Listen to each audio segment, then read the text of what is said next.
नमस्ते। दक्षिण भारत हिंदी प्रचार सभा की न्यूज़ चैनल में आप सबको स्वागत है। मैं उषा रानी हूँ, प्रचारिका हूँ। दक्षिण भारत हिंदी प्रचार सभा में कई परीक्षाएं चलाई जा रही है। इसके अंतिम परीक्षा प्रवीण उत्तरार्ध के तीसरा पत्र के प्रयोजन मूलक हिंदी में आने वाली पत्रों के बारे में मार्गदर्शन वर्ग में आपको मार्गदर्शन देने के लिए आई हूँ। चलते हैं और प्रयोजन मूलक हिंदी के बारे में जानकारी पाते हैं। हम पहले प्रयोजन मूलक हिंदी के विषय सूची के बारे में देखेंगे। क्या क्या आता है प्रयोजन मूलक हिंदी में, क्या है इसमें, कैसे पढ़ना है, ये सब आपको बताने वाली हूँ। प्रवीण उत्तरार्ध में तीसरा पत्र में सेकेंड एंड थर्ड रोमन के लिए पूछा जाएगा। इससे कुल मिलाकर 30 मार्क के लिए आपको लिखना होगा। 3 लेटर्स 5 मार्क के लिए और 1 लेटर 15 मार्क्स के लिए लिखना है। ठीक है, अभी हम प्रयोजन मूलक के अंदर जाएंगे। केंद्रीय सरकार अथवा राज्य सरकार के विभिन्न मंत्रालयों के बीच पत्राचार करने के लिए प्रयोजन मूलक हिंदी के कई पत्रों हैं। इसका नाम आपको बताने वाली हूँ। सरकारी पत्र, कार्यालय ज्ञापन, ज्ञापन, कार्यालय आदेश, अर्ध सरकारी पत्र, पृष्ठांकन, अधिसूचना, संकल्प, प्रेस विज्ञप्ति आदि। ये सब प्रयोजन मूलक हिंदी के अंदर ये सब पत्रों का विवरण दिया गया है। एक एक करके अभी बताने वाली हूँ।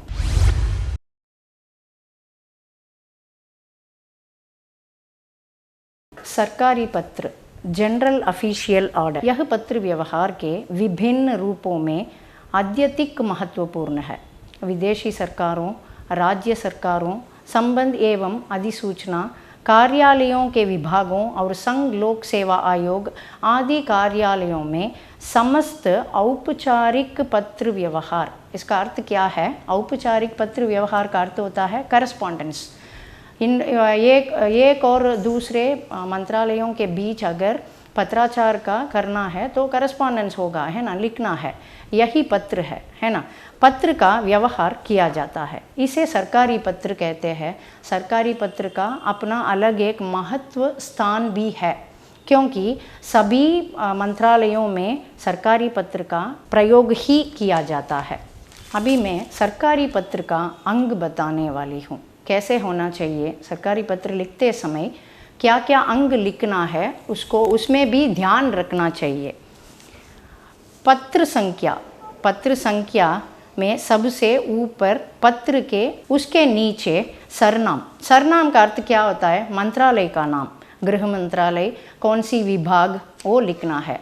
दाईं तरफ दिनांक लिखा जाता है और बाईं तरफ सेवा में लिखा जाता है। सेवा में का अर्थ आपको पता है, किधर से भेजते हैं, कौन रिसीव करता है, ये सब। विषय शीर्षक, विषय का अर्थ क्या होता है?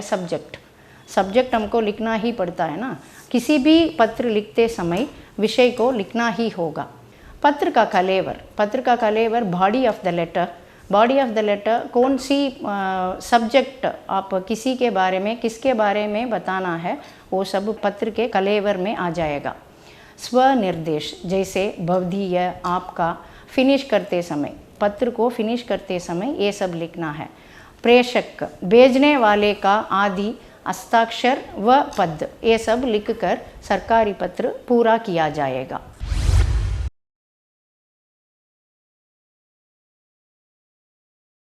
अब मैं परिपत्र लेने वाली हूँ। परिपत्र का अर्थ होता है सर्कुलर कैसे देंगे, कौन सी डिपार्टमेंट में देंगे, ये सब बताने वाली हूँ। जब कोई सरकारी पत्र, कार्यालय ज्ञापन या ज्ञापन एक साथ अनेक प्रेषितों को भेजा जाता है, उसे परिपत्र कहते हैं। तो यह स्पष्ट है कि वह आवश्यकतानुसार परिपत्र, सरकारी पत्र, कार्यालय ज्ञापन या ज्ञापन के रूपों में लिखा जा सकता है। किसी भी रूप में, कार्यालय ज्ञापन के रूप में, नहीं तो ज्ञापन के रूप में, नहीं तो परिपत्र के रूप में ही लिखा जा सकता है। अंतर केवल इतना ही है कि स्वनिर्देश में कोई शब्द नहीं लिखा जाता। सारा पत्र अन्य पुरुष में ही लिखा जाता है, यही है इसका अंतर। परिपत्र का अंतर यही है। कार्यालय ज्ञापन या ज्ञापन किसी में भी लिखा जा सकता है। अंतर क्या है इसमें? स्वनिर्देश के लिए कोई शब्द नहीं रहता और सारा पत्र अन्य पुरुष में लिखा जाता है। परिपत्र का उद्देश्य किसी मंत्रालय, कार्यालय आदि से कोई सूचना या आवश्यकतानुसार नियमों या आदेशों को भेजना है। इसका अर्थ क्या होता है? किसी एक का भेजना नहीं, सबको भेजना है। एक मंत्रालय है, उसमें सभी को सूचना देना है, तब परिपत्र का प्रयोग किया जाता है। परिपत्र का अर्थ है सर्कुलर। सर्कुलर माने सभी को लिखना ही सर्कुलर है ना, यही ठीक है। सहायक शब्दावली, इसमें सहायक शब्दावली क्या क्या है? अधीनस्थ कार्यालय। अधीनस्थ कार्यालय का अर्थ क्या होता है? सबॉर्डिनेट ऑफिस, ठीक है। एक डिपार्टमेंट है, एक विभाग होता है, उसका सबॉर्डिनेट ऑफिस भी होता है ना। उन लोगों को भी अगर यह सर्कुलर के बारे में पता चलना होगा तो हम यही सर्कुलर कार्यालय ज्ञापन या ज्ञापन के रूप में भेजा जा सकता है। हिदायत, इंस्ट्रक्शन। कौन सी इंस्ट्रक्शन देना है, कैसे देना है, किस किस को देना है, ये सब बताने वाली शब्द का हम क्या, कौन सी शब्द प्रयोग करते हैं? हिदायत। हिदायत का प्रयोग करते हैं। पावती। पावती का अर्थ होता है अगर मुझे वह सर्कुलर मिला है या नहीं मिला, इसे पता चलना है ना, इसलिए इसको पावती कहते हैं। एक्नॉलेजमेंट करके फिर से वापस भेजना है। सर्कुलर अगर आपको मिल जाता है तो हमको कैसे पता चलेगा, है ना, इसको पावती कहते हैं। पावती का अर्थ होता है एक्नॉलेजमेंट। एक्नॉलेजमेंट करके वापस देना है। आयकर विभाग। आयकर, for example I am sending a letter, मैं एक पत्र आयकर विभाग को भेजती हूँ, इनकम टैक्स डिपार्टमेंट को भेजती हूँ, उन सब लोगों को भेजना है तो उन सब लोगों को पावती देना है। हाँ, मिल गया करके पावती देना है। इसको हम क्या कहते हैं इंग्लिश में? एक्नॉलेजमेंट कहते हैं, है ना। निरीक्षक। निरीक्षक का अर्थ होता है इंस्पेक्टर। सीधे ये सब लोगों को नहीं जाता, एक ही आदमी को भेजा जाता, उन लोगों से सबको बांटा जाती है, यही ठीक है। और यदि कोई दूसरा मंत्रालय या कार्यालय उस परिपत्र में उल्लेखित हिदायतों को, अभी मैंने बताई ना, हिदायत का अर्थ क्या होता है? हिदायत का अर्थ होता है इंस्ट्रक्शन, है ना।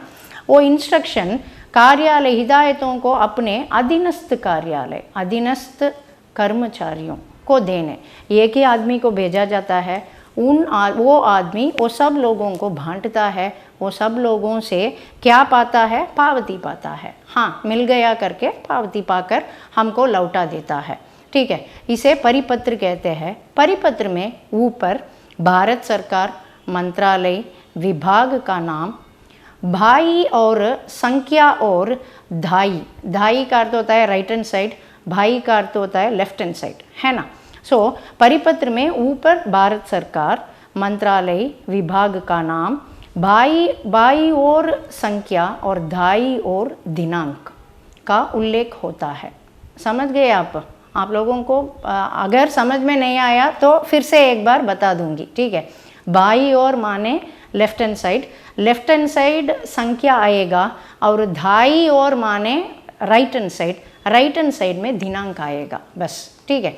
परिपत्र के प्रारूप में प्रेषक, संदर्भ, संबोधन या अधोलेख नहीं होते। इस परिपत्र में सीधा समाचार जो है उसे प्रिंट करके देना है, बस। परिपत्र के प्रारूप में, प्रारूप का अर्थ होता है वो बॉडी ऑफ द लेटर, उसमें संदर्भ, संबोधन या अधोलेख नहीं होते। परिपत्र शीर्षक देकर विषय का उल्लेख किया जाता है। शीर्षक का अर्थ होता है हेडिंग, जो आपको मिलना है वो हेडिंग देकर उसे, उसके बाद कलेवर आना। कलेवर का अर्थ होता है body of the letter, okay. कलेवर के बाद अधिकारी का हस्ताक्षर और पदनाम होता है। अधिकारी का हस्ताक्षर माने सिग्नेचर और अवर सचिव कौन भेजता है उनका वो डेसिग्नेशन जो है वो आ जाता है, बस। यही परिपत्र है। अगर परिपत्र का उद्देश्य सामान्य जानकारी सूचित करना हो तो सभी संबोधित विभाग कर्मचारियों को के लिए लिखा जाता है। प्राप्त करने वालों से किसी प्रकार के उत्तर की प्रतीक्षा अनिवार्यतः नहीं की जाती। प्राप्त करने वालों से, प्राप्त करने अगर मुझे वो सर्कुलर मिल जाता है, उसे मैं एक्नॉलेजमेंट करके देना है, तो इसका कोई ज़रूरत नहीं पड़ती। परिस्थिति के अनुसार पावती मांगी जाती है। परिस्थिति का अर्थ होता है अगर कुछ इम्पॉर्टेंट मैसेज देना है, उसका पावती मिलना ही चाहिए। पावती का अर्थ होता है एक्नॉलेजमेंट, मैंने बोली ना, वही। इसका उल्लेख परिपत्र में ही किया जाता है। नोट: किसी व्यक्ति विशेष को आदेश अनुदेश देने के लिए कार्यालय आदेश का प्रयोग किया जाना चाहिए, परिपत्र का प्रयोग नहीं। ये भी देखना है, ठीक है। कार्यालय आदेश में सभी भी देना है, सभी को देना होगा तो देंगे, परिपत्र का प्रयोग नहीं किया जा सकता।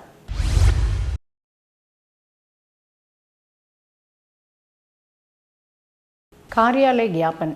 कार्यालय ज्ञापन का अर्थ होता है ऑफिस मेमोरेंडम, ऑफिस मेमो देना है। इसका अर्थ क्या होता है? आपसी केंद्रीय सरकार या कार्यालय में आपसी पत्राचार के लिए कार्यालय ज्ञापन की प्रयोग किया जाता है। यह उत्तम पुरुष में लिखा जाता है। इसमें संबोधन या अधोलेख का कोई जहाँ नहीं होते, ठीक है। सिर्फ लिखने वालों का पदनाम और हस्ताक्षर होते हैं। वह जिस मंत्रालय को भेजा जाता है उसका नाम हस्ताक्षर के नीचे पृष्ठ माने पेज, ठीक है, पेज के बिल्कुल बाई तरफ लिखा जाता है। बाई तरफ का अर्थ होता है लेफ्ट हैंड साइड, बाई तरफ लिखा जाता है। कार्यालय ज्ञापन का प्रयोग संलग्न कार्यालयों और अधीनस्थ कार्यालयों के साथ पत्र व्यवहार के लिए नहीं किया जाना चाहिए। यही कार्यालय ज्ञापन है। कार्यालय ज्ञापन का नमूना अभी एक देखेंगे, ठीक है। कार्यालय ज्ञापन का नमूना संख्या लिखना है, संख्या बाई तरफ लिखना है। उसके नीचे भारत सरकार वित्त मंत्रालय नई दिल्ली, किस डिपार्टमेंट को हम भेजते हैं उस डिपार्टमेंट का नाम लिखना है। दिनांक दाई तरफ आ जाएगा। उसके नीचे कार्यालय ज्ञापन शीर्षक आना चाहिए। उसके नीचे विषय लिखना है। अभी हम एक विषय के बारे में लिखेंगे। कार्यालय ज्ञापन भारतीय आयकर सेवा आयोग का गठन। भारतीय आयकर सेवा, आयकर का अर्थ होता है income tax, okay. Income tax माने वरी। भारतीय आयकर सेवा आयोग के गठन का प्रश्न पिछले कुछ महीनों से इस मंत्रालय के विचाराधीन है। अब भारत सरकार ने आय व्यय सेवा गठित करने का निर्णय लिया है। यही कलेवर है। कलेवर का अर्थ होता है बॉडी ऑफ द लेटर। इसके नीचे बिल्कुल दाई तरफ हस्ताक्षर आता है। हस्ताक्षर के नीचे पद का नाम लिखना चाहिए, ठीक है। उसके पृष्ठ के बिल्कुल बाई तरफ सेवा में का अर्थ होता है टू, हम किसको भेजते हैं करके, ठीक है। भारत सरकार के सभी मंत्रालय और विभागों को ये कार्यालय ज्ञापन भेजा जाता है। यही कार्यालय ज्ञापन और ज्ञापन में कुछ इतना फ़र्क, इतना अंतर नहीं है। तो क्या है कार्यालय ज्ञापन? क्या है कार्यालय ज्ञापन का अर्थ क्या होता है? कार्यालय ज्ञापन का अर्थ होता है इसमें अंतर क्या है? इतना ही अंतर है कि कार्यालय ज्ञापन का प्रयोग दो मंत्रालयों या कार्यालयों के बीच पत्राचार के लिए किया जाता है। समझ गया? दो माने दो, एक इधर एक उधर एक, इधर से एक ही कार्यालयों के बीच, एक ही मंत्रालयों के बीच अगर करते हैं, हम पत्राचार करते हैं, उसको हम कार्यालय ज्ञापन करते हैं। ज्ञापन का अर्थ क्या होता है? ज्ञापन कई प्रतिकर्ता, कई व्यक्ति, कई अधिकारी, कई कर्मचारी एक साथ भेजना है, उसे ज्ञापन कहते हैं। यही कार्यालय ज्ञापन और ज्ञापन का अंतर यही है, इतना ही फर्क है बस।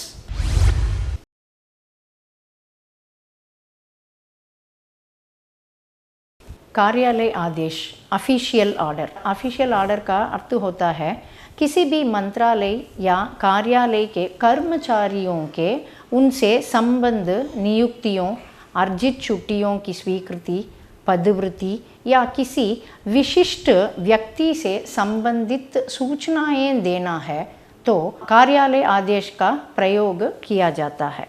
कार्यालय आदेश का एक नमूना देखेंगे। दाई तरफ माने राइट हैंड साइड ऊपर प्लेस, जगह का नाम लिखना है, नई दिल्ली। उसके नीचे दिनांक लिखना है। संख्या, बाई तरफ संख्या लिखना है। उसके नीचे भारत किसको भेजते हैं, भारत सरकार, शिक्षा मंत्रालय, भाषा विभाग नई दिल्ली को भेजने वाले हैं, उसका पता लिखना है। उसके नीचे कार्यालय आदेश, श्री किसको भेजते हैं उसका नाम आना चाहिए। उसके बाद दिनांक, कि कौन सी दिन से कौन सी दिन, कितने दिन छुट्टी दे लेते हैं, अर्जित छुट्टी, वो छुट्टी की स्वीकृति देने के लिए यह कार्यालय आदेश का नमूना लिखी जाती है। आप लोगों के सामने लिखते हैं। दिनों की 15 दिनों की छुट्टी मांगते हैं, उस छुट्टी की मंजूरी देते हैं, मंजूरी की जाती है। उन्हें अपनी छुट्टी के पहले शनिवार और रविवार और छुट्टी के बाद पड़ने वाली दीपावली की छुट्टी को जोड़ने की अनुमति दी जाती है। कार्यालय आदेश का नमूना ऐसा ही होता है। छुट्टी की मंजूरी के लिए हम कार्यालय आदेश लिखते हैं। कार्यालय आदेश, छुट्टी की मंजूरी आपको अगर होना है तो इसी के दौर पर लिखना जाता है। नीचे हस्ताक्षर दाई तरफ लिखना है। उसके नीचे पद का नाम, उपनिर्देशक, पद का नाम लिखना है। बाई तरफ प्रतिलिपि प्रेषित, प्रतिलिपि का अर्थ होता है किसी एनक्लोजर्स, श्री कौन किसको भेजते हैं, ठीक है। आशुलिपिक भाषा विभाग, संबंधित कार्यालय अनुभाग, कार्यालय आदेश पंजी, निजी फाइल, बस यही, इसको खत्म कर लेते हैं। कार्यालय आदेश हो गया, मंजूरी के लिए, छुट्टी की मंजूरी के लिए भेजी जाती है। यही कार्यालय आदेश का नमूना है।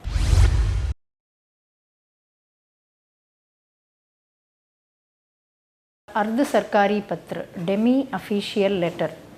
डेमी ऑफिशियल लेटर का अर्थ होता है सरकारी अधिकारियों के बीच यह पत्र का उपयोग किया जाता है। सरकारी अधिकारियों के बीच अनौपचारिक रूप से विचारों को आदान प्रदान करने के लिए अर्ध सरकारी पत्र का उपयोग किया जाता है। अनौपचारिक का अर्थ होता है इनफॉर्मल। इनफॉर्मल लेटर कैसे होते हैं? आपसी पत्र व्यवहार में समान स्तर के अधिकारी, एक ही समान के अधिकारी को लिखना चाहिए। परस्पर सलाह लेने या देने के लिए अर्ध सरकारी पत्र का उपयोग किया जाता है।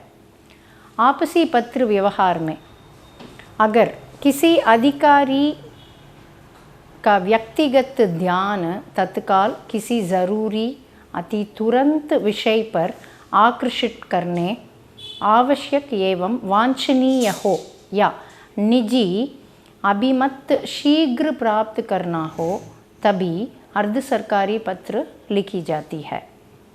मूल पत्र के रूप में या अनुस्मारक के रूप में, अनुस्मारक का अर्थ होता है रिमाइंडर, अगर कुछ रिमाइंडर करना है तो हम अर्ध सरकारी पत्र का प्रयोग कर सकते हैं दो सरकारी अधिकारियों के बीच, ठीक है।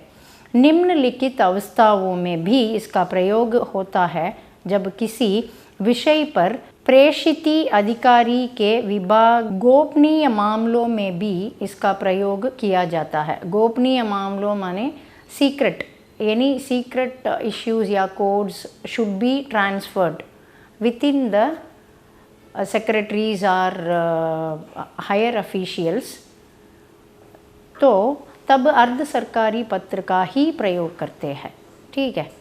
अर्ध सरकारी पत्र का प्रयोग प्रायः समान स्तर के अधिकारियों के बीच ही होता है। समान स्तर का अधिकारियों का अर्थ होता है इक्वल।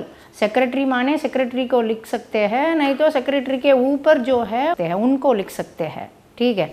निम्न संवर्ग अधिकारी अपने से उच्चतर संवर्ग, उच्चतर का अर्थ होता है हायर ऑफिशियल, संवर्ग ऑफिशियल, हायर ऑफिशियल के अधिकारी के नाम अर्ध सरकारी पत्र का प्रयोग नहीं कर सकता। इसका अर्थ होता है इक्वली सेक्रेटरी से सेक्रेटरी, नहीं तो हायर ऑफिशियल से हायर ऑफिशियल कर सकते हैं। उसके नीचे वाले पद में है तो वो नहीं कर सकते। इसका अर्थ उच्चतर संवर्ग के अधिकारी के नाम अर्ध सरकारी पत्र का प्रयोग निम्न संवर्ग अधिकारी, निम्न मीन्स नीचे, ठीक है, निम्न संवर्ग की अधिकारी नहीं कर सकते। इसको नोट डाउन कर लेना चाहिए। अर्ध सरकारी पत्र का अर्थ, अर्ध सरकारी माने इक्वल, सरकारी अधिकारियों के बीच ही होता है, अनौपचारिक रूप में होता है। अनौपचारिक रूप में डियर, योर्स लविंगली, ये सब लिखते हैं ना, ये सब दो फ्रेंड्स, ये सब ये लिखते हैं, प्रिय, ये लिखते समय सरकारी अधिकारियों के बीच अनौपचारिक रूप से किया जाता है। मित्रता और आत्मीयता पूर्ण भाषा का प्रयोग किया जाता है। इसका अर्थ मैं अभी जो बोली ना वही, औपचारिकता बरती नहीं जाती। उत्तम पुरुष एक वचन का प्रयोग किया जाता है। उत्तम पुरुष एक वचन का प्रयोग सरकारी पत्र की निर्धारित कार्य विधि के पालन की आवश्यकता नहीं होती। प्रारूप, ये कैसे लिखना है देखेंगे, ये कैसे लिखना है अर्ध सरकारी पत्र, ये देखेंगे। अर्ध सरकारी पत्र के प्रारूप में ऊपर नंबर संख्या लिखना है, अर्ध सरकारी पत्र संख्या दाईं ओर, उसके नीचे भारत सरकार मंत्रालय, कार्यालय, विभाग का उल्लेख रहता है। उसके नीचे बाईं ओर प्रेषक का नाम, पदनाम, टेलीफोन नंबर दिया जाता है बाईं ओर। उसके नीचे पहले हम अर्ध सरकारी पत्र लिखेंगे, उसके नीचे संख्या देंगे, बीच में संख्या देंगे, उसके नीचे भारत सरकार कौन सी विभाग को लिखते हैं वो देना चाहिए। उसके दाईं तरफ जगह नाम और दिनांक, उसके बाईं तरफ प्रेषक का नाम लिखना है। प्रिय श्री शर्मा जी मिलाकर लिख सकते हैं, क्योंकि ये अर्ध सरकारी पत्र दोनों अधिकारियों के बीच लिखी जाती है, इसीलिए जी मिलाकर लिख सकते हैं। भारत के सभी जो कलेवर आता है, बॉडी ऑफ द लेटर, वो कलेवर, उसके नीचे प्रिय श्री कोई कुछ भी, शर्मा जी, नहीं तो किसी का नाम लिखना है वो जी के साथ लिखना चाहिए। उसके नीचे कलेवर लिखना चाहिए, कलेवर के नीचे धन्यवाद, धन्यवाद देना चाहिए। धन्यवाद लिखकर उसके दाईं तरफ आपका, प्रिय, आपका, वो सब इधर भी लिख सकते हैं, आपका, उसके नीचे हस्ताक्षर करना चाहिए। बाईं तरफ किसको भेजते हैं उनका एड्रेस, पता लिखना है। बस यही अर्ध सरकारी पत्र का नमूना है। गैर सरकारी व्यक्तियों को भेजे जाने वाले पत्र अर्ध सरकारी पत्र की तरह के ही होते हैं, लेकिन इन्हें अर्ध सरकारी पत्र नहीं कहा जाता। अर्ध सरकारी पत्र के मसौदे में करें सांचे का अधिक प्रयोग होता है। आज्ञा सहित वाक्य एवं भाषा का प्रयोग होता है, ये भी नोट कर लीजिए। इसमें सहायक शब्दावली आपको बताती हूँ अभी। अनौपचारिक माने इनफॉर्मल, ठीक है। इनफॉर्मल लेटर मैंने पहले बोली थी, इनफॉर्मल लेटर जैसे होंगे वैसे ही प्रिय ये सब लिखते हैं ना, डियर, माय डियर, लविंगली, ये सब लिखने से ये इनफॉर्मल लेटर हो जाती है। संवर्ग माने कैडर, ओके। कैडर माने वो जो कैडर दिया जाता है ना, हायर कैडर लोअर कैडर ये सब ना, लोअर कैडर वाले हायर कैडर को नहीं लिख सकते अर्ध सरकारी पत्र, ठीक है। निजी सहायक नहीं तो सचिव, ये सब पर्सनल असिस्टेंट और सेक्रेटरी, ये इसके रूप में प्रयोग किया जाता है। बस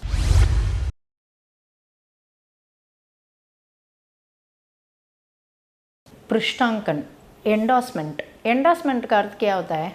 एंडोर्समेंट जो हम भेजते हैं उसके एंडोर्स करके हमको वापस भिजवाना है, यही पृष्ठांकन है ना। तो जब कोई कागज मूल रूप से प्रेषक को वापस लौटाना है, पत्र की जानकारी के लिए किसी दूसरे मंत्रालयों को भेजना, पत्र की प्रतिलिपि मूल पाने वाले को अतिरिक्ति अन्य लोगों को भी भेजने के लिए पृष्ठांकन का उपयोग किया जाता है। यही जब कोई कागज़ हमको वापस लौटाना है, हस्ताक्षर करके वापस लौटाना है, नहीं तो सील लगाकर वापस लौटाना है, उसे हम पृष्ठांकन कहते हैं, ठीक है। संबोधित अधिकारियों को अलग अलग पत्र न भेजकर, ठीक है, अलग अलग पत्र भेजने की ज़रूरत नहीं, एक ही पत्र में सब हस्ताक्षर कर सकते हैं, सब सील लगाकर वापस भिजवा सकते हैं, इसको हम पृष्ठांकन कहते हैं। भेजकर उसी पत्र में नीचे पृष्ठांकन कर दिया जाता है, एक ही कागज़ पर सबका हस्ताक्षर पाकर लौटा सकते हैं, सील लगाकर लौटा सकते हैं, उसे हम पृष्ठांकन कहते हैं। पृष्ठांकन में इसका उल्लेख किया जाता है कि वह किसकी ओर से और किस लिए भेजा जाता है। किसकी ओर से, इसका अर्थ होता है from whom they are sending and to whom they are sending, from whom to whom, इसका अर्थ होता है किसकी ओर से और किस लिए भेजा जाता है। इसको क्लियर कट मेंशन करके वो लेटर भेजेंगे, वो लेटर में जो जो हस्ताक्षर करना है हस्ताक्षर करके वापस भिजवा देंगे, इसको हम पृष्ठांकन कहते हैं, ठीक है। इसके अलावा जब प्राप्त पत्र आदि मूल रूप में ही प्रेषक को वापस भेज दिया जाता है, मूल रूप से एक पत्र हम भेजते हैं, उस पत्र में ही करके भिजवा जाते हैं। प्राप्त पत्र आदि मूल रूप में या प्रतिलिपि, प्रतिलिपि का अर्थ होता है एनक्लोजर्स, सूचना के लिए, जानकारी हेतु, टिप्पणी के लिए आवश्यक विवरण प्राप्त करने, शीघ्र अनुपालन के लिए, आवश्यक कार्रवाई के लिए, कार्रवाई उत्तर देने के आदि, किसी दूसरे मंत्रालय या संबंधित या अधीनस्थ कार्यालय में भेजना होता है। इन सभी रूप में हम एक ही पत्र को उपयोग कर सकते हैं, वही पृष्ठांकन है, ठीक है। पाने वाले के अलावा, किसको भेजते हैं? पाने वाले के अलावा जब किसी दूसरे विभाग अधिकारी को पत्र की प्रतिलिपि भेजनी होती है, प्रतिलिपि का अर्थ होता है एनक्लोजर, अगेन उस कॉपी को किसी को भेजना है तो उसी कॉपी को हम भेज सकते हैं। जब लेखा परीक्षक अधिकारियों के पास प्रशासनिक मंत्रालयों के द्वारा जारी की गई वित्तीय मंजूरी की प्रतिलिपि, मंजूरी की प्रतिलिपि इसका अर्थ होता है एक्सेप्टेंस, मंजूरी का अर्थ होता है एक्सेप्टेंस, प्रतिलिपि कॉपी भेजी जाती है, ये भी पृष्ठांकन द्वारा भेजे जा सकते हैं, ठीक है। पत्र आदि की प्रतियां किसी राज्य सरकार को भेजते समय उपरोक्त प्रकार पृष्ठांकन नहीं किया जाता। इसका अर्थ क्या है? पत्र आदि की प्रतियां, पत्र आदि की प्रतियां किसी राज्य सरकार, सेंट्रल गवर्नमेंट से नहीं तो गवर्नमेंट से भेजते वक्त उपरोक्त प्रकार पृष्ठांकन नहीं किया जाता, इसके बजाय पत्र का प्रयोग होता है, इसका बजाय पत्र का प्रयोग होता है। साधारणतः ऑर्डिनरी पृष्ठांकन दो प्रकार के होते हैं। There are two types of पृष्ठांकन। मूल पत्र पर टिप्पणी लिखकर, मूल पत्र पर टिप्पणी लिखकर अलग प्रारूप बनाकर। जब प्रतिलिपि पृष्ठांकन सहित किसी व्यक्ति या विभाग को भेजी जाती है तब टिप्पणी में आवश्यक निर्देश के बाद पाने वाले का नाम एवं पता लिखा जाता है। पाने वाले का नाम, किसको हम भेजते हैं, है ना, किसको हम भेजते हैं, उसका उनका एड्रेस क्या है, ये सब लिखना चाहिए। जब एक से ज़्यादा व्यक्ति, more than one people when we are sending, विशेष या विभागोंग प्रतिलिपियांग भेजी जाती है तब उसमें निम्न प्रकार लिखा जाता है। निम्न follow as follows, we have to write and send when we are sending more than one people. Okay, प्रतिलिपि सूचनार्थ निम्नलिखित को प्रेषित। प्रतिलिपि सूचनार्थ, सूचनार्थ निम्नलिखित யாருக்கு சொல்லப்படுறதோ, to whom we are mentioning, that has to be mentioned। इसके नीचे पाने वाले का नाम, पता आदि लिखा जाता है। इसके नीचे का अर्थ होता है down, we have to write पाने वाले का नाम, to whom we are sending, everything we should have to write and send। Second, अगर किसी व्यक्ति विभाग के नाम पर भेजे जाने वाले पत्रों का पृष्ठांकन किया जाता है तब पत्र की मूल प्रति, मूल प्रति का अर्थ होता है main sheet, that is original. Okay, अधोलेख के बाद हस्ताक्षर और पदनाम होता है। दूसरी प्रतियों में पृष्ठांकन के नीचे सिर्फ हस्ताक्षर और पदनाम होता रहता है। इसका अर्थ होता है मूल प्रति, मूल प्रति का अर्थ होता है main letter, main, that is original. In original we have to write everything, but दूसरी प्रतियों का अर्थ होता है मदर कॉपीज, पृष्ठांकन के नीचे सिर्फ हस्ताक्षर और पदनाम। हस्ताक्षर का अर्थ होता है signature and designation, you have to write only the signature and designation. Okay, in the original we have to write everything, in the copies no need to write all the details. अधिसूचना में पृष्ठांकन, अधिसूचना में पृष्ठांकन, अधिसूचना की प्रथम प्रति, प्रथम प्रति का अर्थ होता है main sheet, main copy, original copy, जो राजपत्र में प्रकाशित करने, राजपत्र, राजपत्र का अर्थ होता है गेसेट।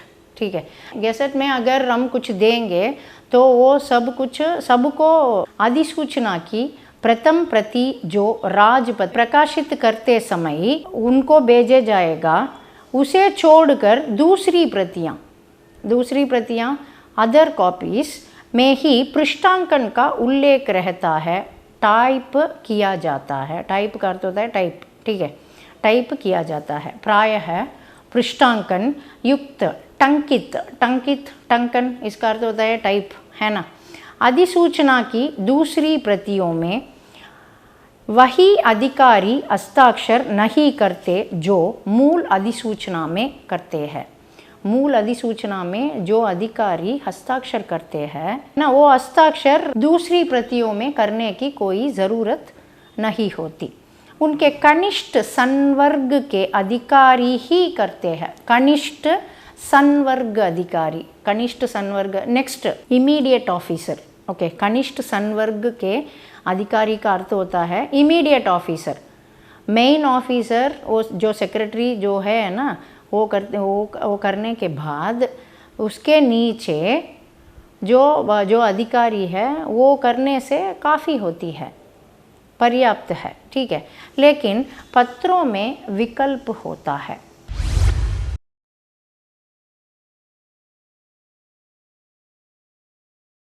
अधिसूचना, अधिसूचना का अर्थ होता है नोटिफिकेशन। नोटिफिकेशन गैसेट में ही होता है सरकार के लिए, ठीक है, सरकार गवर्नमेंट गैसेट में ही करते हैं। अधिसूचनाएं समय समय पर आम जनता के सूचनार्थ, आम जनता के सूचनार्थ के लिए भारत सरकार के राजपत्र में ही प्रकाशित की जाती है, प्रकाशित होती है। राजपत्र का अर्थ होता है गैसेट, गैसेट में ही सब प्रिंट होकर आता है, ठीक है।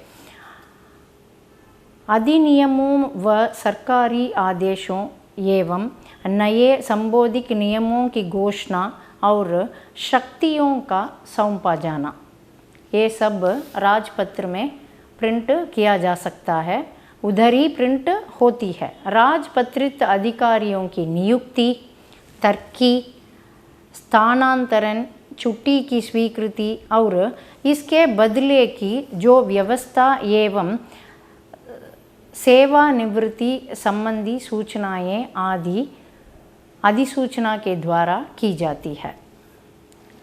भारत का राजपत्र भारत सरकार के द्वारा प्रकाशित किया जाता है और किसी को ये हक नहीं है, इसीलिए भारत का राजपत्र भारत सरकार द्वारा ही प्रकाशित की जाती है। इसके 5 भाग होते हैं। प्रथम, द्वितीय और तृतीय के 4 खंड होते हैं, जिसमें निश्चित क्रम के अनुसार विभिन्न प्रकार की सामग्रियां भारत सरकार संबंधी प्रकाशित की होती है। चतुर्थ एवं पंचम में कुछ गैर सरकारी निकायों और व्यक्तियों के विज्ञापन का अर्थ होता है एडवर्टाइजमेंट, ये सभी एडवर्टाइज भी कर सकते हैं गेसेट में, जन्म मृत्यु संबंधी आखंडे आदि प्रकाशित किया जाता है। जन्म मृत्यु संबंधी किसी चेंज करना है, किसी को अपना बर्थ नहीं तो किसी का मरण का सूचित देना है, ये भी इसमें प्रकाशित की जाती है। आवश्यकता पड़ने पर राजपत्र का असाधारण अंक भी प्रकाशित किया जाता है। ऐसी सूचनाओं को जिन्हें तुरंत परिचारित करना आवश्यक होता है और आगामी साधारण अंक के छपने तक रोकी नहीं जा सकती, वे सूचनाएं सूक्ष्म अधिकारी का आदेश लेकर असाधारण अंक में प्रकाशित की जाती है। भारत सरकार के अतिरिक्त सभी सरकारें कभी कभी अधीनस्थ कार्यालय जैसे रेल आदि अधिसूचनाएं प्रकाशित करने हेतु अपना राजपत्र प्रकाशित करती है। अधिसूचना में मसौदे के सबसे ऊपर प्रारंभ के पहले इसका निर्देश होता है कि भारत सरकार के राजपत्र के किस भाग एवं किस खंड में प्रकाशित करना चाहिए। ये उधर नोटिफिकेशन दिया जाता है, राजपत्र में ऊपर नोटिफिकेशन दिया जाता है कि सरकार के राजपत्र में किस भाग एवं किस खंड में प्रकाशित करना चाहिए करके वो इन्फॉर्मेशन हमको दिया जाएगा, ऊपर ही दिया जाएगा अधिसूचना में। अधिसूचनाओं में अन्य पुरुष का प्रयोग होता है। अधिसूचना में अन्य पुरुष का प्रयोग होता है। किसी विशेष व्यक्ति को संबोधित कर नहीं लिखा जाता। किसी विशेष व्यक्ति, सम पर्सन इम्पॉर्टेंट पर्सन, इनको अगर कुछ देना है नहीं तो लिखना है, ये सभी इधर नहीं होगा क्योंकि अधिसूचना में इसका जगह ही नहीं है। संबोधन या अधोलेख नहीं होते। ठीक है। अंत में भेजने वाले अधिकारी के हस्ताक्षर होते हैं। भेजने वाले कौन भेजते हैं, इनके हस्ताक्षर इसके नीचे होते हैं और पदनाम दिया जाता है। ज़रूर पदनाम भी देना ही होगा। कम से कम संयुक्त सचिव स्तर के अधिकारी के अधिनियम में हस्ताक्षर करने के सक्षम अधिकारी है।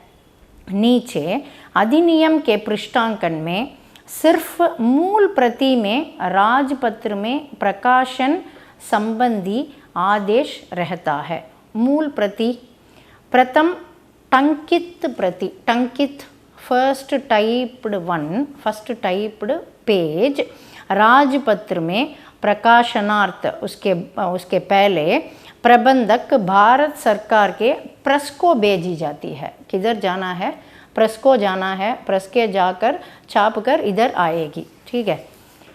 मसौदे में कहीं काट छांट लिखे पर लिखना नहीं तो कोई संशोधन नहीं होना चाहिए। राजपत्र में प्रकाशित करने हेतु मूल प्रथम टंकित प्रति भारत सरकार के प्रेस को भेजी जानी चाहिए। पहले से मैं बोल रही थी इसके बारे में। प्रथम टंकित प्रति किधर भेजेंगे, सरकार को भेजेंगे, वो सरकार से राजपत्र वो प्रेस को भेजी जाएगी। सूक्ष्म अधिकारी, कम से कम संयुक्त सचिव स्तर का हस्ताक्षर स्याही से होना चाहिए, ये परमावश्यक है। स्याही से हस्ताक्षर करना चाहिए। कृत्य के रूप में किसी दूसरे निम्न स्तर के अधिकारी का नहीं। ठीक है, सूक्ष्म अधिकारी के हस्ताक्षर स्याही से ही होना चाहिए। मूल प्रति को छोड़कर दूसरी प्रतियों में ही पृष्ठांकन टाइप किया जाना चाहिए। मूल प्रति को छोड़कर main page you have to leave that, दूसरी प्रतियां अदर कॉपीज पृष्ठांकन पेज से टाइप किया जाना चाहिए। राजपत्र में प्रकाशित की जाने वाली सांविधानिक नियम एवं आदेशों की घोषणा की प्रतिलिपियां किसी दूसरे मंत्रालय विभाग अधिकारी को नहीं भेजी जाती, किसी को नहीं भेजी जाती, सिर्फ गैसेट में प्रकाशित किया जाती है। अधिसूचना नमूना भारत के राजपत्र भाग 1 खंड 2 में प्रकाशन के लिए, मैंने बोली थी ना, ये अधिसूचना में सरकार के राजपत्र किस भाग और किस खंड में प्रकाशित करना चाहिए करके ये अधिसूचना पहले ही लिख लेंगे। भारत के राजपत्र भाग 1 खंड 2 में प्रकाशन के लिए। नीचे भारत सरकार बाईं तरफ, भारत सरकार गृह मंत्रालय राजभाषा विभाग नई दिल्ली, दाईं ओर दिनांक और अगेन अधिसूचना लिखकर बाईं ओर संख्या देना चाहिए। संख्या के नीचे कलेवर, श्री विभाग के अवर सचिव, जो कलेवर लिखना है वो लिखकर उसके नीचे दाईं तरफ संयुक्त सचिव हस्ताक्षर, उसके नीचे पदनाम, उसके नीचे गवर्नमेंट भारत सरकार। इधर बाईं तरफ में सेवा में to whom we are sending, श्रीमान प्रबंधक भारत सरकार प्रेस नई दिल्ली, प्रेस को जाना चाहिए, उधर प्रिंट होकर इधर आएगी। प्रतिलिपि सूचना, ये भी बाईं तरफ ही लिखना है। प्रतिलिपि सूचना के लिए निम्नलिखित को भेजी गई, निम्नलिखित को भेजी गई copies to whom we are sending, that has to be said in the left hand side, बाईं तरफ। ठीक है, दाईं तरफ अवर सचिव भारत सरकार।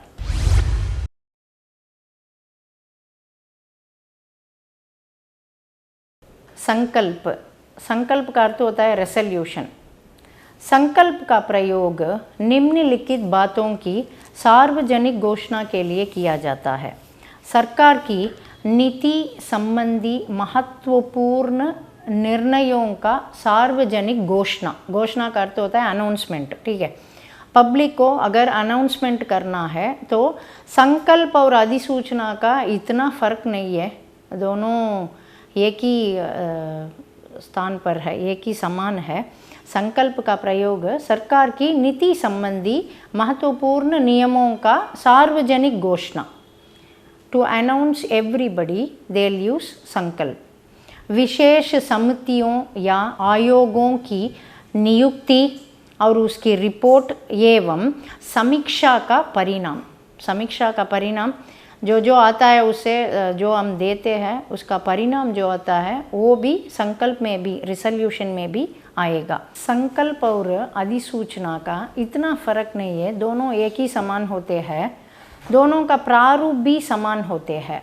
ठीक है, संकल्प भी अधिसूचना की तरह भारत के राजपत्र में ही प्रकाशित किया जाता है। यही एक ही एकता है इसको, और संकल्प और अधिसूचना को एक ही में राजपत्र में ही प्रकाशित किया जाता है।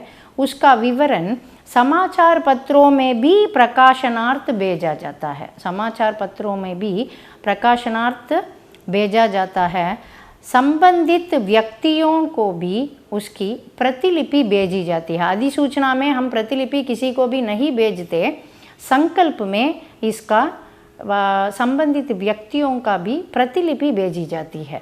अधिसूचना का प्रारूप तैयार करते वक्त जिन बातों पर विशेष ध्यान रखना आवश्यक है वे सब संकल्प का प्रारूप तैयार करने के लिए भी लागू है। ठीक है, अधिसूचना का प्रारूप और संकल्प का प्रारूप दोनों एक ही समान होते हैं। अधिसूचना एवं संकल्प समान बातें, दोनों का प्रारूप समान होता है। सबके ऊपर इसका उल्लेख होता है कि राजपत्र के किस भाग और किस कंठ में प्रकाशित किए जाए। संबोधन या अधोलेख नहीं होते। इसके अतिरिक्त पत्र के अन्य सभी अंग होते हैं। दोनों में कम से कम संयुक्त सचिव संवर्ग के अधिकारी के ही हस्ताक्षर होते हैं। पृष्ठांकन के रूप में यह आदेश होता है कि संकल्प का प्रकाशन राजपत्र में हो। संबोधित विभागों, व्यक्तियों, संस्थानों को प्रतिलिपि भेजी जाए। बस यही संकल्प का प्रारूप है। अधिसूचना में भी यही प्रारूप हम लिखते हैं, है ना। संकल्प नमूना, भारत का राजपत्र भाग 1 कंठ 4 में प्रकाशनार्थ। नीचे बाईं तरफ संख्या लिखना है, उसके नीचे भारत सरकार गृह मंत्रालय नई दिल्ली, दाईं तरफ दिनांक लिखना है। संकल्प का कलेवर जो है, कलेवर संकल्प के नीचे लिखना चाहिए और हस्ताक्षर संयुक्त सचिव दाईं तरफ लिखना चाहिए।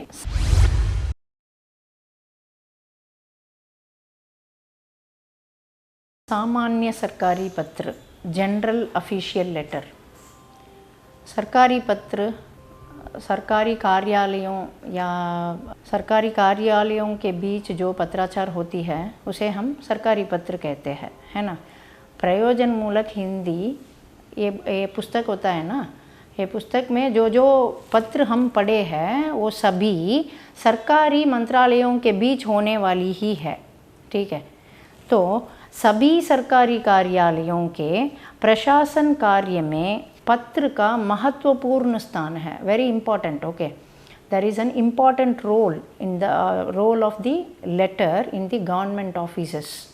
सरकारी पत्राचार के विविध रूपों में पत्र का प्रयोग अधिक होता है। ज़्यादातर वो सब लिखना होगा, because writing is must in the government offices. So प्रयोग अधिक होता है, पत्र का प्रयोग सरकारी दफ्तरों में अधिक होता है, कार्यालयों में। मूल रूप में और अनुस्मारक रूप में भी। अनुस्मारक का अर्थ होता है रिमाइंडर। ठीक है, अगर हम कुछ पत्र भेजते हैं, उस पत्र को हमको जवाब नहीं मिला तो हम क्या करेंगे, रिमाइंडर भेजेंगे। पिछले पत्र का हमको अभी तक कुछ कार्रवाई नहीं हुई करके पत्र लिखेंगे, है ना। मूल रूप में और अनुस्मारक रूप में भी सरकारी पत्र लिखा जाएगा, लेकिन इसका ध्यान रखना चाहिए कि मंत्रालयों के बीच आपसी पत्र व्यवहार में कार्यालय ज्ञापन का प्रयोग ही होता है, पत्र का नहीं। कार्यालय ज्ञापन ऑफिस मेमो, ऑफिस मेमोरेंडम जो हम लिए थे वो कार्यालय ज्ञापन का ही प्रयोग करते हैं, सरकारी पत्र का प्रयोग नहीं करते। पत्र के निम्नलिखित अंग होते हैं। जो पत्र हमको लिखना है, पत्र लिखने के पहले जो जो अंग होता है वो सबको फॉलो करना ही होगा। भारत सरकार प्रेषक, प्रेषक का अर्थ होता है कौन सी किसी मंत्रालय को, किसी कार्यालय को एवं किसी विभाग के नाम पर उस पत्र लिखा जाती है। साधारणतया चपा सरनाम होता है, सरनाम कहते हैं इसको। सरनाम का अर्थ होता है प्रेषक। प्रेषक का अर्थ होता है from where the letter is going. Okay, who is sending the letter. Okay, from, simply when we say from. मंत्रालय, कार्यालय एवं विभाग की ज़रूरत होती है। 2. पत्र का क्रमांक, अंक दिया जाता है। एक एक को प्रायः दाई तरफ देते हैं, दाई तरफ देते हैं। दाई तरफ का अर्थ होता है right hand side. Right hand side हमको पत्र का क्रमांक लिखना चाहिए। दिनांक दाई तरफ, वंस अगेन दिनांक भी इधर ही लिखना है। इधर ही माने राइट हैंड साइड ही दिनांक, डेट भी लिखना है। उसके नीचे सेवा में बाई तरफ, लेफ्ट हैंड साइड सेवा में लिखना चाहिए। प्रेषिती, प्रेषिती का अर्थ होता है पाने वाला का नाम, पदनाम एवं पता। पाने वाला, to whom we are sending, to, okay. प्रेषक माने सेवा में माने टू, बाई तरफ आती है। प्रेषिती पाने वाले का नाम, पदनाम एवं पता। विषय सूक्ष्म व स्पष्ट रहना चाहिए। विषय सब्जेक्ट, ओके। सब्जेक्ट कैसे रहना चाहिए? Clear, clean, it should be clean, clear cut it should be. सूक्ष्म व स्पष्ट। संदर्भ, पिछले पत्र व्यवहार आदि आवश्यकता के अनुसार। आवश्यकता, if necessary is there then we have to mention the पिछले पत्र व्यवहार का अर्थ होता है लास्ट लेटर का details. If it is there we have to give, otherwise no need.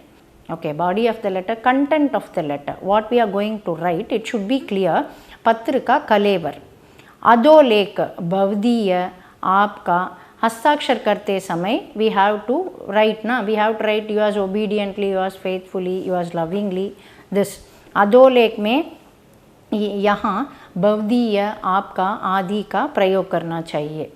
नीचे प्रेषक के नाम, हस्ताक्षर, प्रेषक का नाम और हस्ताक्षर। नीचे पदनाम भी लिखना चाहिए, पदनाम डेसिग्नेशन, ठीक है, पदनाम भी लिखना चाहिए।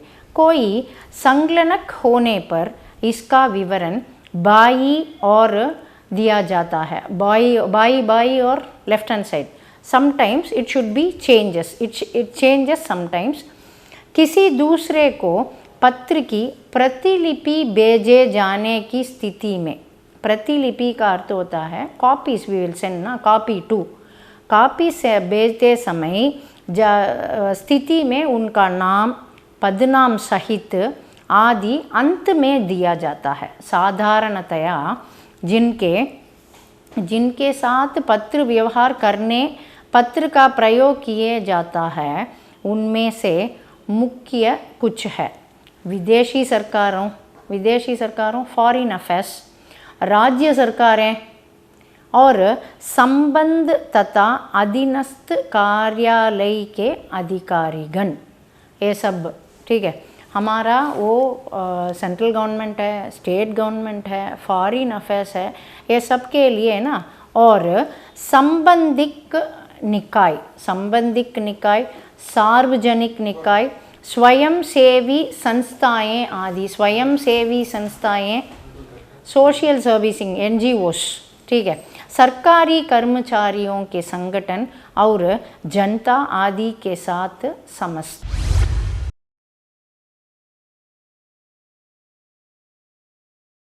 प्रवीण उत्तरार्ध के तीसरा पत्र में संक्षिप्तीकरण भी एक रोमन के लिए लिखना होगा, ठीक है। संक्षिप्तीकरण का अर्थ होता है संक्षेपण करके लिखना। एक पूरा पैराग्राफ देंगे, नहीं तो एक लेसन देंगे, उसे शॉर्ट फॉर्म करके लिखना है। एक तिहाई में, एक तिहाई का अर्थ होता है they will give the full, you have to shrink and write, okay. Shrink माने 3 forms are there, means you have to shrunk it in 1 form and write, okay. It should be written in a short form, that is called संक्षिप्तीकरण। संक्षिप्तीकरण लिखते समय हमको जहाँ तक हो सके मूल पाठ के शब्दों, पदबंधों और वाक्यांशों को प्रयोग न हो, मुहावरों और कहावतों का प्रयोग न हो, उदाहरण या दृष्टांत देने से बचे, वो लिखने की ज़रूरत नहीं है, ठीक है। आपको श्रंक करना होगा तो आप अपने विचार को न दोंपे, ठीक है। अपने विचारों को जो जो आता है वो सब स्टोरी उधर लिखने की ज़रूरत नहीं है। मूल पाठ का कोई विषय न छूट जाए, उसमें ध्यान रखना चाहिए। मूल पाठ का कोई विषय भी छूट ना जाए, ठीक है, उसमें ध्यान रख कर संक्षिप्तीकरण लिखना होगा। संक्षिप्तीकरण लिखते समय एक हेडिंग भी देना होगा, उसका सूटेबल हेडिंग जो तुम पढ़ते हो वो जो देते हैं मूल लेख लिखते समय उसमें एक हेडिंग देने की ज़रूरत भी पड़ती है। अभी संक्षिप्तीकरण के बारे में बताने वाली हूँ। संक्षिप्तीकरण लिखते समय आपको 3 अंगों का फॉलो करना होगा। एक, प्रारूप लिखना है। प्रारूप का अर्थ होता है रफ कॉपी, ठीक है। संक्षिप्तीकरण 10 मार्क्स के लिए है। आपको अगर संक्षिप्तीकरण बरोबर लिखेंगे तो 10 अंक पा सकते हैं। संक्षिप्तीकरण में प्रारूप लिखना है। प्रारूप का अर्थ होता है रफ कॉपी, ठीक है। मैंने बोली थी कि जो जो अंग में ध्यान रखना है करके बोली थी। प्रारूप का अर्थ होता है रफ कॉपी। रफ कॉपी आपको वो जो पैराग्राफ दिया हुआ है उसे बरोबर पढ़ना है। 1 बार या 2 बार या 3 बार पढ़ो। पढ़कर उसमें रफ कॉपी एक पेज तक आ जाएगा, ठीक है। उसके बाद संकेत बिंदु करके लिखना है। संकेत बिंदु का अर्थ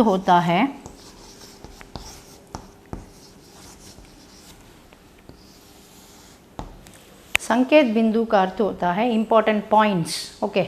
उसमें से वो प्रारूप से आपको 5 पॉइंट्स लेना है, ठीक है।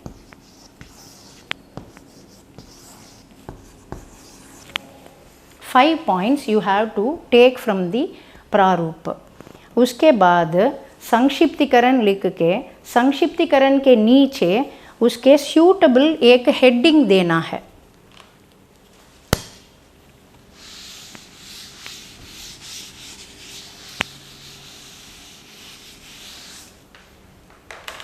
संक्षिप्तीकरण के नीचे हेडिंग सूटेबल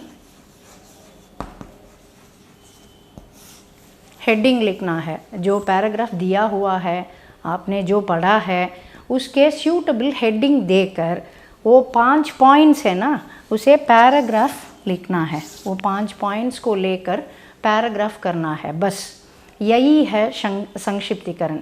ऐसा लिखोगे तो 10 मार्क डेफिनेटली आप पा सकते हैं, ठीक है।